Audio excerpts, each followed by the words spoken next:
Degree, engineering, PG పూర్తి చేసి కూడా ఉద్యోగాలు లేకుండా నిరాశగా ఉన్నారా? బ్యాంకు ఉద్యోగాలైతే బాగుంటాయి కానీ పోటీ పరీక్షల శిక్షణా సంస్థల్లో ఫీజు మీకు భారంగా అనిపిస్తుందా? అయితే ఆలస్యం ఎందుకు? మన వెనిగండ్ల ప్రక్కనే ఉన్న కౌండిన్యపురంలోని కౌండిన్య ఐఏఎస్ అకాడమీలో హైదరాబాద్ నుండి అత్యున్నతమైన ఫ్యాకల్టీతో ఆర్థిక భారం మోయలేని వారికి సేవాభావంతో లాభాపేక్ష లేకుండా కేవలం మంచి ఫ్యాకల్టీతో అతి తక్కువ ఫీజుతో నిర్వహించబడుతున్న మన ఐఏఎస్ అకాడమీలో చేరండి, చేర్పించండి, ఉద్యోగం సాధించండి. వివరాలకు doctor EV Narayana, retired principal, TGPS college, Guntur, founder and chairman cum managing trustee, Guntur, Andhra Pradesh.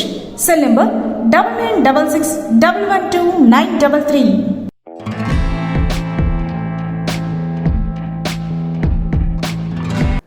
SHO AP TV channel ప్రేక్షకులకు నమస్కారం. ప్రకృతిని రక్షించుకుందాం, పర్యావరణాన్ని కాపాడుకుందాం అనే అంశంలో భాగంగా పాములు కూడా పర్యావరణ పరిరక్షణలో భాగస్వాములవుతాయి అనేటువంటి విషయం మీద మనం ఈరోజు మాట్లాడుకుందాం. మనకి ఒక నమ్మకం ఉంది, ఒక పర్వదినం రోజున పుట్టలో ఉన్నటువంటి పాముకి పాలు పోస్తే మంచి జరుగుతుంది అనేటువంటి భక్తుల విశ్వాసం. మరి అదే పాము పుట్టలో నుంచి బయటకు వచ్చి ఒక రోడ్డు మీద కానీ, పొలాలలో కానీ, రోడ్డు పక్కన కానీ కనపడినప్పుడు దాన్ని మనం చంపటానికి ప్రయత్నం చేస్తున్నాం. అందుకే నమ్మకం వేరు, వాస్తవం వేరు. పాములు కూడా పర్యావరణ పరిరక్షణ కోసం వాటి పాత్ర అవి పోషిస్తూనే ఉంటాయి. అందుకే ఈ భూమి మీద నివసిస్తున్నటువంటి కోటానుకోట్ల జీవరాశులు బ్రతకాలి, మనగలగాలి, ప్రకృతితో కలిసి జీవించాలి అని అంటే ప్రతి జీవి, క్రిమి, కీటకం, జలచరాలు, పక్షులు అన్నీ కూడా భాగస్వాములు అవుతాయి. దానిలో రెప్టీలియా వర్గానికి చెందినటువంటి పాము కూడా ఒక భాగం. పాము పాకుతూ వెళుతుంది, అందుకని దీన్ని రెప్టైల్స్ అంటారు. పాము, తొండ, ఉడుము, బల్లి ఇవన్నీ రెప్టైల్స్, ప్రాకిడి జంతువులు అని సైన్స్ ప్రకారం మనం చెప్పుకోవచ్చు. పాము గుడ్లు పెడుతుంది, దాదాపు 40 గుడ్లు వరకు పెడుతుంది. ఈ గుడ్లు పెట్టిన తర్వాత ఆ గుడ్ల మీద రౌండ్గా గుండ్రగా చుట్టుకొని కొన్ని రోజులు ఉంటుంది. అప్పుడు ఆ ఉష్ణానికి గుడ్లు పొదగబడి పిల్లలు బయటకు వస్తాయి. పిల్లలు చెల్లాచెదురైనప్పుడు అవన్నీ అనేక ప్రాంతాలకి వెళ్ళిపోయినప్పుడు అవి పంట పొలాల్లోకి కానీ, మైదానాల్లోకి కానీ, పచ్చిక బయళ్ళలోకి కానీ వెళుతూ ఉంటాయి. వాటంతటా అవి పెరిగి పెద్దవవుతూ ఉంటాయి. అయితే కొన్ని అనేక కారణాల వల్ల చనిపోయే అవకాశం కూడా ఉంది. అయితే పాములు 270 రకాల జాతులు మన దేశంలో ఉన్నాయని చెప్పి శాస్త్రవేత్తలు నిర్ధారించారు. అలాగే 20 రకాల సముద్ర పాములు ఉన్నాయి. అంటే సముద్ర తీర ప్రాంతాల్లో, ఇసుకల్లో, ఇసుక బొరియల్లో, సముద్రపు నీటిలో ఉంటాయి ఆ సముద్ర పాములు. అయితే మనకి ముఖ్యంగా 2 రకాలు పాములు. ఒకటి విషపూరితమైనవి, 2 విషం లేనటువంటి పాములు. విషం ఉన్నటువంటి పాములు ఏమిటి? నాగుపాము, కోబ్రా అంటాం, కట్లపాము, రక్తపింజర, గిరినాగు. గిరినాగు అంటే కొండ ప్రాంతాల్లో, అడవుల ప్రాంతాల్లో, అడవుల్లో నివసించేటువంటి పాము. అది దాదాపుగా 15 అడుగుల నుంచి 20 అడుగుల పొడవు ఉంటుంది ఆ గిరినాగు. మనకి మన మధ్య తిరిగేటువంటి పాము సాధారణంగా 4 అడుగులు, 5 అడుగుల పొడవు ఉంటుంది. ఇవి 2 వర్ణాల్లో ఉంటుంది, 2 రంగుల్లో. ఒకటి నల్లతాచు, ఇంకొకటి తెల్లతాచు. మనకు సాధారణంగా కనిపించేటువంటి త్రాచుపాములు ఇవి. అలాగే తిరుపతి కొండల్లో, తిరుపతి సమీపంలో ఉన్నటువంటి అభయారణ్యంలో శ్వేతనాగు అంటే తెల్లగా, పాము మొత్తం తెల్లగా ఉన్నటువంటి పాములు కనపడతాయి. అలాగే ఆకుపచ్చగా, పాము మొత్తం ఆకుపచ్చగా ఉండేటువంటి పాములు కనపడతాయి, విషపూరితమైనటువంటివి.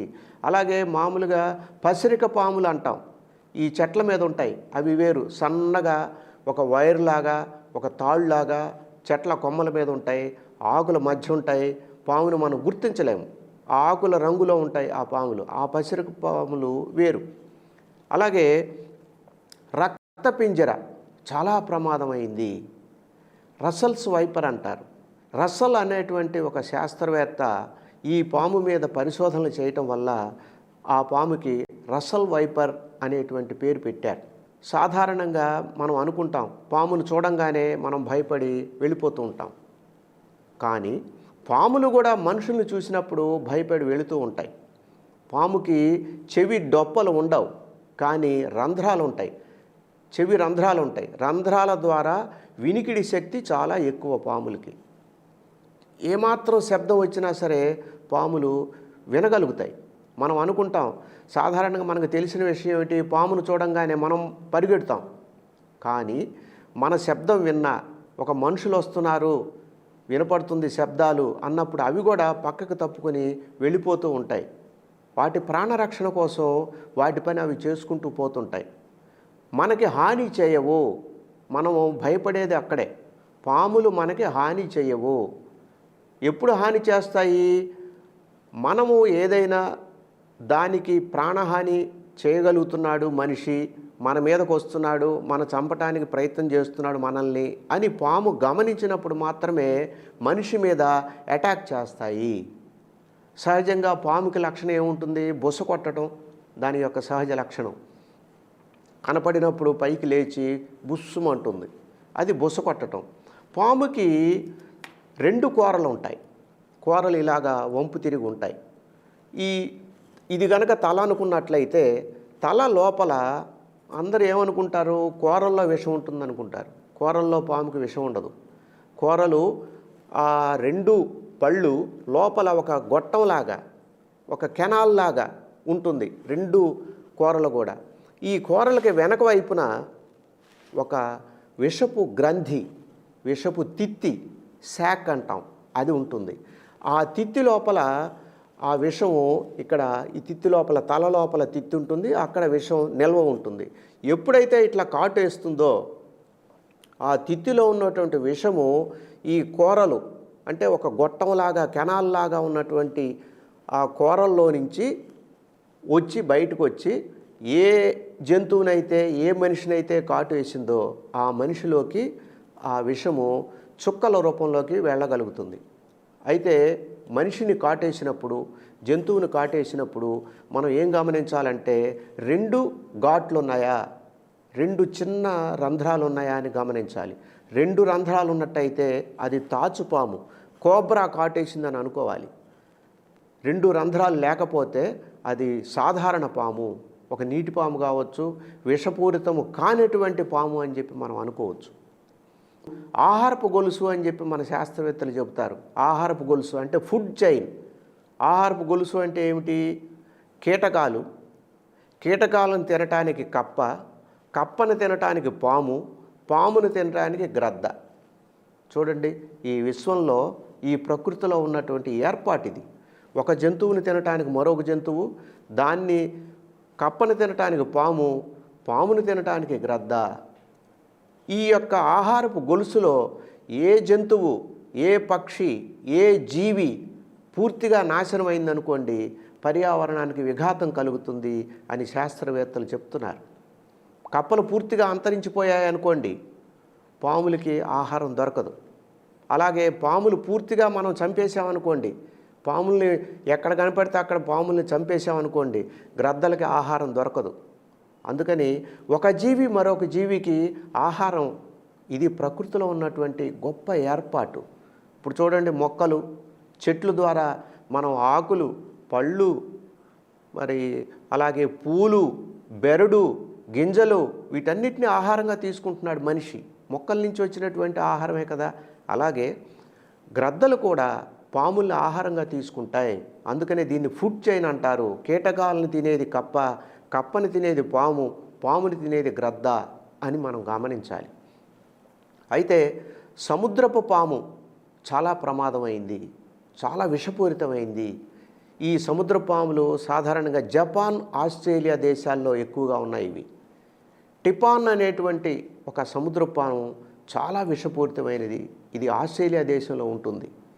ఇక మన దేశంలో ఉన్నటువంటి గిరినాగు అని చెప్పుకున్నాం ఇందాక. ఇది దాదాపు 10 అడుగుల నుంచి 20 అడుగుల పొడవు ఉంటుంది. చాలా భయంకరంగా నల్లగా ఉంటుంది. 20 అడుగుల పొడవు. ఇది కొండ ప్రాంతాల్లో అడవుల్లో నివసిస్తుంది. ఇది చాలా విషపూరితమైనది. అందుకనే దీన్ని ఏమంటారంటే కింగ్ కోబ్రా. కోబ్రాల్లో కూడా కింగ్ ఇది, కోబ్రాలకు రాజు. అందుకనే దీన్ని కింగ్ కోబ్రా అన్నారు. మనకి నిత్యం కనపడేటువంటి నల్లతాచు తెల్లతాచు అనేటువంటివి కోబ్రా అంటారు వాటిని. అయితే పాము కాటు వల్ల మన దేశంలో దాదాపుగా 46,000 మంది చనిపోతున్నారటండి. ఎంత చూడండి, ఇది 46,000 మంది దేశం మొత్తం మీద పాము కాటు వల్ల. పాములు సహజంగా ఎక్కడ కనపడతాయి? గ్రామీణ ప్రాంతాల్లో, పొలాల్లోనే ఎక్కువగా ఉంటాయి. మరి పొలాలకి ఎవరు వెళ్తారు? రైతులు, రైతు కూలీలు, పశువులు, పొలాల్లో పనిచేయటానికి వెళ్ళేటువంటి మనుషులు. వాళ్ళు అజాగ్రత్తగా ఉన్నట్టయితే, ఏమాత్రం ఏమరపాటుగా ఉన్నట్టయితే పాము కాటుకు గురయ్యేటువంటి అవకాశం ఉంది. అందుకని వాళ్ళు పొలాల్లో పనిచేసుకునేటప్పుడు జాగ్రత్త వహించాల్సిన అవసరం ఉంది. పాములైతే మాత్రం మనుషుల్ని కావాలని మాత్రం కాటేయవు. మనిషి శబ్దానికి, మనిషి వస్తున్నాడని చెప్పి అలికిడి విని అవి పక్కకు తప్పుకుని వెళుతూ ఉంటాయి. వాటంట మనం పడకూడదు, అవే వెళ్ళిపోతూ ఉంటాయి. అలాగే చూడండి, పక్షులను చూసినా, జంతువులను చూసినా పాము భయపడదు. చూడండి, ఒక చెట్టు కొమ్మ మీద గూడు కట్టుకున్నటువంటి పక్షి, ఆ గూట్లో గుడ్లు ఉన్నప్పుడు పాము కొమ్మల మీదుగా పాకి పైకి వెళ్ళి ఆ గుడ్లు తినటానికి లేదా ఆ పక్షి పిల్లల్ని తినటానికి ప్రయత్నం చేస్తుంది. అదే టైంలో ఒక డజన్ల కొద్దీ పక్షులు అరుస్తున్నా కానీ, ఆ గూడు చుట్టూ ఎగురుతున్నా కానీ పాము భయపడదు. అంటే పక్షులను చూసినా, జంతువులను చూసినా పాము భయపడదు. ఒక్క మనిషి చూస్తే మాత్రం, ఒక మనిషిని చూస్తే మాత్రం పాముకు భయం. చూసినా, మనిషి అరుపు విన్నా, మనిషి చేతిలో కర్ర ఉన్నా అది భయపడి పక్క నుంచి వెళుతూ ఉంటుంది. కానీ దానికి ప్రాణహాని ఉన్నది అని చెప్పి భావించినప్పుడు మాత్రమే అక్కడ నిలకడగా ఆగిపోయి వెనక్కి తిరిగి పైకి లేచి మన మీద అటాక్ చేయటానికి, దాడి చేయటానికి ప్రయత్నిస్తుంది. అలాగే కొన్ని పాములు విషాన్ని కాటు వేసినప్పుడు సహజంగా విషం లోపలికి వెళుతుంది. అలా కాకుండా కొన్ని విషాన్ని చిమ్ముతాయి, స్ప్రే చేస్తాయి. గిరినాగు ఆ లక్షణం కలిగి ఉంటుంది. 20 అడుగుల పొడవు ఉన్నటువంటి గిరినాగు కొండ ప్రాంతాల్లో ఉండేటువంటి భయంకరమైనటువంటి విషసర్పం విషాన్ని మీదకు చిమ్ముతుంది. అది చాలా ప్రమాదం. గుడ్లు పెట్టి పిల్లలు అయిన తర్వాత దానికి ఒక సహజ లక్షణం ఉన్నది, కుబుసము అంటారు. అంటే పాము పైన ఉన్నటువంటి చర్మాన్ని వదిలేస్తూ ఉంటుంది. అది ఎలాగా? ఒక ముళ్ళ కంపకి కానీ, ఒక చెట్టు కొమ్మకు కానీ ఆ శరీరాన్ని అంటించి అక్కడి నుంచి మెల్లగా ముందుకు వెళ్ళిపోతూ ఉంటుంది. పైన ఉన్నటువంటి తొడుగు లాంటి చర్మం పూర్తిగా వదిలేస్తుంది. దాన్ని కుబుసము అంటారు. అది ఒక త్రాచుపాముకే ఆ లక్షణం ఉన్నది. అలాగే ఈ 20 జాతుల సముద్ర పాములు చాలా భయంకరమైనటువంటి విషసర్పాలుగా మనం చెప్పుకోవచ్చు. అలాగే పాము పగబడుతుందా అనేటువంటి సమస్య మనకు ఉన్నది. పగబడుతుంది అని అంటారు కొంతమంది. వాస్తవానికి పాము పగపట్టదు. ఎందుకని? మనుషులైతే పోలికలను బట్టి, ముఖ కవళికలను బట్టి ఈ మనిషిలాగా ఆ మనిషి అలాగా అని మనం చెప్పుకుంటూ ఉంటాం, గుర్తుపట్టవచ్చు. పాములన్నీ ఒకే రకంగా ఉంటాయి. ఏ పాము అని చెప్పి మనం గుర్తుపట్టగలుగుతాము? అయితే మనకు తెలుసు, సమాజంలో కొన్ని సినిమాలు కూడా వచ్చాయి. పాముల్ని టార్గెట్గా పెట్టుకుని పాముల్నే సినిమాల్లో ప్రముఖ పాత్రగా పెట్టి తీసినటువంటి సినిమాలు కొన్ని ఉన్నాయి. దాంట్లో పగబట్టింది, ఇంటికి వచ్చింది, చూరులో నుంచి పైకెక్కింది, దూలం మీద ఉంచి అలాడుతుంది, మనిషి తటస్థపడినప్పుడు కాటేయటానికి వచ్చింది అని చెప్పి మనం చూస్తుంటాం. పాము పగబట్టడం అనేది జరగదు. అంటే మీరు పొలంలో ఒక పామును చూసినప్పుడు, అది తప్పించుకొని వెళ్ళిపోయినప్పుడు, లేదంటే దాన్ని కర్రతో కొట్టడానికి ప్రయత్నించినప్పుడు అది పారిపోతుంది. ఇంటి దగ్గర ఇంకొక పాము కనపడుతుంది మీకు. మీరేమనుకుంటారు? ఆ పొలంలో ఏ పామునైతే మనం కర్రతో కొట్టబోయామో అది తప్పించుకొని వెళ్ళిపోయింది. ఆ పాము నన్ను కరవటానికి, నన్ను కాటేయటానికి, నా కోసం పగబట్టి ఇంటికి వచ్చింది అని మనం భ్రమపడుతుంటాం. అది కేవలం భ్రమ మాత్రమే. పాము పగబట్టదు. అయితే పాము కాటు వేసిన తర్వాత మనం చేయాల్సినటువంటి పనులు ఏమిటి అని అంటే, ఒక టవల్తో కానీ ఒక కర్చీఫ్తో కానీ కాటు వేసిన ప్రాంతానికి కొంచెం పైగా బిగువుగా కట్టాలి, ముడివేయాలి బిగువుగా. అప్పుడు ఆ విషము నరాల్లో నుంచి పైకి, అంటే పాకకుండా, ఒక కాలు మీద కాటేసింది అనుకుందాం, ఒక గిలక దగ్గర కానీ ఒక మోకాల దగ్గర కానీ, అక్కడ కనుక టవల్తో కట్టినట్టయితే విషం పైకి పాకకుండా ఉంటుంది. అది ఒక మనం చేయాల్సినటువంటి పని. 2, వెంటనే నాటు వైద్యం గురించి కానీ పసరు వైద్యం గురించి కానీ వెళ్లకుండా హాస్పిటల్కి తీసుకెళ్లాల్సిన అవసరం ఉన్నది. రవాణా సౌకర్యాలు లేనటువంటి ప్రాంతాల్లో అయితే కొంచెం ఇబ్బంది అయినప్పటికీ, రవాణా సౌకర్యం ఉంటే మాత్రం వెంటనే ఒక ప్రభుత్వ ఆసుపత్రికి తీసుకెళ్ళి అక్కడ యాంటీ స్నేక్ వీనం అంటాం, ఏఎస్వి, అంటే ఆ విషాన్ని విరిచేసేటువంటి ఇంజెక్షను ప్రభుత్వ ఆసుపత్రుల్లో ఇవాళ దొరుకుతుంది. దేశం మొత్తం మీద ఏటా 10 లక్షల డోసులు ఈ ఏఎస్వి తయారవుతుందండి. మన దేశంలో 10 లక్షల డోసులు తయారు చేస్తున్నారు. దాన్ని బట్టి చూడండి, పాము కాట్లు అధికంగా ఉన్నాయని చెప్పి మనకు అర్థమవుతుంది కదా. 10 లక్షల డోసులు ఇంజెక్షన్లు పాము కాటేసినప్పుడు వాళ్ళు మరణించకుండా ఉండటం కోసం ఇచ్చే ఇంజెక్షన్లని 10 లక్షల డోసుల్ని మన దేశంలో తయారవుతుంది.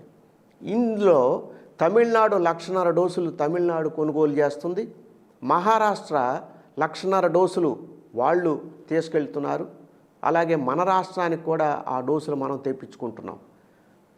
దాదాపు 6% మంది సంవత్సరానికి పాము కాటు వల్ల చనిపోతున్నారని చెప్పి మనకి వైద్యుల ద్వారా కానీ, శాస్త్రవేత్తల ద్వారా కానీ, ప్రభుత్వ గణాంకాల ద్వారా కానీ మనకు తెలుస్తోంది. అంటే దగ్గర 46,000 మంది మరణిస్తున్నారు. ఈ పాము కాటు వేసినప్పుడు ఆ వ్యక్తిని నడిపించకూడదు, ఒకటి. రెండవది, టవల్తో బిగువుగా కట్టాలి. మూడోది, ఆ కాటు వేసినటువంటి వ్యక్తి కాళ్ళు చేతులు కొట్టుకునేటువంటి లక్షణం ఒకటి కనబడుతుంది. అలాగే శ్వాస ఆడటం, గాలి పీల్చుకోవటానికి ఇబ్బంది పడతాడు. అలాగే నురుగులు కక్కేటువంటి అవకాశం ఉంటుంది. వాంతులు చేసుకునేటువంటి లక్షణం ఒకటి వస్తుంది. అందుకనే పాము కాటు వేయంగానే చాలా త్వరితగతిన, చాలా వెంటనే ప్రభుత్వ ఆసుపత్రికి తీసుకెళ్ళినట్లయితే వాళ్ళు ఇమీడియట్గా ఏఎస్వి, యాంటీ స్నేక్ వీనం అనే ఇంజెక్షన్ని ఇవ్వటం ద్వారా ఆ వ్యక్తిని మనం ప్రాణాల నుంచి కాపాడుకోవచ్చు, రక్షించుకోవచ్చు. దేశంలో అన్ని సౌకర్యాలు ఉన్నాయి మనకు. వాళ్ళ పాములను చూసి భయపడాల్సిన పని లేదు, పాముల గురించి మనం ఇబ్బంది పడాల్సినటువంటి పని లేదు. అందుకనే మెడ్రాస్లో స్నేక్ పార్క్ అని ఒకటి ఉన్నది. ఆ డైరెక్టర్ ప్రకృతిలోని ఆహారపు గొలుసులో పాము పాత్ర తప్పనిసరి, పర్యావరణ పరిరక్షణ కోసం పాముల్ని బ్రతకనివ్వండి, పాముల్ని చంపకండి అని చెప్పి ఒక స్లోగన్ ఇచ్చారు ఆయన. చెన్నైలో స్నేక్ పార్క్ ఉంది. అంటే అక్కడేమిటి, అన్ని రకరకాల పాములు ఉంటాయి అక్కడ. మన రాష్ట్రంలో కూడా శ్రీకాకుళం జిల్లాలో మన రాష్ట్ర ప్రభుత్వం స్నేక్ పార్క్ని ఏర్పాటు చేసింది. అక్కడ రకరకాల పాములు ఉంటాయి. అవి అక్కడ హాయిగా తిరుగుతూ ఉంటాయి, సంచరిస్తూ ఉంటాయి, అవి గుడ్లు పెడుతుంటాయి, అవి పెద్దవవుతుంటాయి. పాముల సంతతి అభివృద్ధి చేయటం కోసం ప్రభుత్వం తీసుకున్నటువంటి మంచి నిర్ణయం ఇది. అందుకనే మీరు చూడండి, మన దేశంలో చాలా చోట్ల పాములను పట్టుకునేటువంటి వాళ్ళు ఉంటారు. వాళ్ళు ఏం చేస్తారు, మనం వాళ్ళకు ఫోన్ చేసినప్పుడు మన ఇంట్లో పాము దూరింది, మన కష్టంలోకి, మన గేదెల చావిట్లోకి పాము వచ్చినప్పుడు వెంటనే వాళ్ళకు ఫోన్ చేసినప్పుడు వాళ్ళు వచ్చి దాన్ని చంపకుండా పట్టుకొని ఒక సీసాలోకో ఒక డబ్బాలోకో పెట్టుకుని దాన్ని దూర ప్రాంతానికి తీసుకెళ్ళి అడవుల్లో వదిలేసేటువంటి కార్యక్రమం చేపడుతున్నారు. వాళ్ళని స్నేక్ సేవర్స్ అంటారు. పాముల్ని వాళ్ళు చంపరు. అలాగే మనకి ఈ సందర్భంగా ఒక వ్యక్తిని గురించి మనం ప్రస్తావించాలి. జంగారెడ్డిగూడెం దగ్గరలో ఉన్నటువంటి ఒక స్నేక్ సేవర్, పాముల్ని రక్షిస్తున్నటువంటి వ్యక్తి క్రాంతి అనేటువంటి కుర్రాడు దాదాపుకి ఇప్పటికీ 10,000కు పైగా పాముల్ని పట్టుకుని వాటిని చంపకుండా అడవుల్లోకి తీసుకెళ్ళి వదిలిపెట్టి వస్తున్నటువంటి సందర్భం.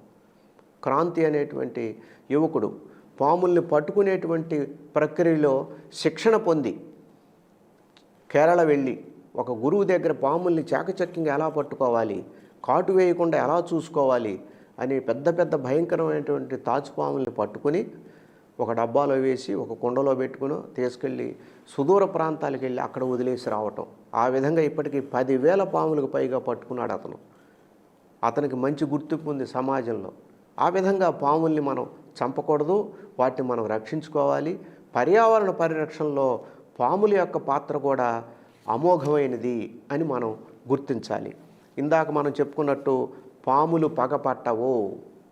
పుట్టలో పాలు పోస్తున్నాం అన్నంత మాత్రాన మరి ఆ యొక్క పర్వదినం రోజున, పండుగ రోజున ఎంతోమంది మహిళలు వెళ్ళి పాలు పోస్తూ ఉంటారు. దాంట్లో ఆ లీటర్ల చొప్పున పాలు పుట్టలోకి వెళ్ళిన తర్వాత పుట్టంతా తడిసిపోయి ఇదైనప్పుడు ఆ పాము వేరే రంధ్రం నుంచి బయటకు వచ్చి కొంచెం శరీరం కొంచెం ఇదవటం కోసం బయటకు వచ్చింది అనుకుందాం. మరి అది త్రాచుపామే కదా. అంటే అదొక నమ్మకం. అది ఆ నమ్మకానికి సైన్స్కి సంబంధం లేదు. పాము పగపట్టదు, పాము పగబడుతుందని మనం భయపడాల్సిన పని లేదు. ఎట్టి పరిస్థితుల్లో దాన్ని మనం చంపకూడదు. గతంలో మనకి పూర్వకాలంలో ఎవరికో ఫోన్ చేస్తే వాళ్ళు ఏదో మంత్రం పెడతారు, ఆ ఇసుక కొంత మంత్రించిస్తారు, ఆ ఇసుకని ఇంటి చుట్టూ చల్లుకుంటే పాము లోపలికి రాదు అని, లేదా కొన్ని మొక్కల్ని పెంచితే ఆ మొక్కలను చూసి పాము లోపలికి రాకుండా ఉంటుందని చెప్పి అనేకమైనటువంటి భ్రమలు మనకున్నాయి సమాజంలో. అవి కాదు. పాము మనల్ని ఏమీ చేయదు. మనల్ని నుంచే మనం పామును చూసి ఎంత భయపడతామో మనల్ని చూసి కూడా పాము అంతే భయపడుతుంది. అది మనం గమనించాలి. మనిషి అంటే కూడా పాముకు భయమే, అది దూరంగా వెళ్ళిపోతుంది. కానీ మనకేమనుకుంటాము, పామును చూసి మనం భయపడిపోతాం. అలాగా మనం రక్షించుకోవాల్సిన అవసరం ఉన్నది. సంతతి నశించకుండా మనందరం కూడా స్నేక్ సేవర్స్ అన్నాం ఇందాక. అంటే పాముల్ని పట్టుకునేటువంటి వాళ్ళు సమాజంలో ఎక్కువ అవుతున్నారు. వీళ్ళు కుర్రాళ్ళు ప్రభుత్వం తరఫు నుంచి కూడా, ప్రభుత్వం కూడా పాములే కాదు, ఒక బల్లులు కానీ, కప్పలు కానీ, ఎలుకలు కానీ, ఏదైనా సరే పర్యావరణంలో భాగమైనటువంటి ఈ మూగజీవులు నశించిపోకుండా చూసుకోవాల్సిన అవసరం మన అందరి మీద ఉన్నది. కాబట్టి పాముల్ని చూసి మనం భయపడాల్సిన పని లేదు.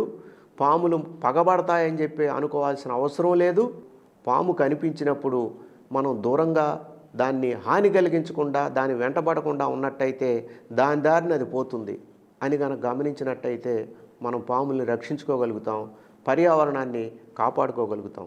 కాబట్టి ఈ 4 మాటలు విన్నందుకు SHO ఏపీ టీవీ ఛానల్ ప్రేక్షకులకు ధన్యవాదాలు.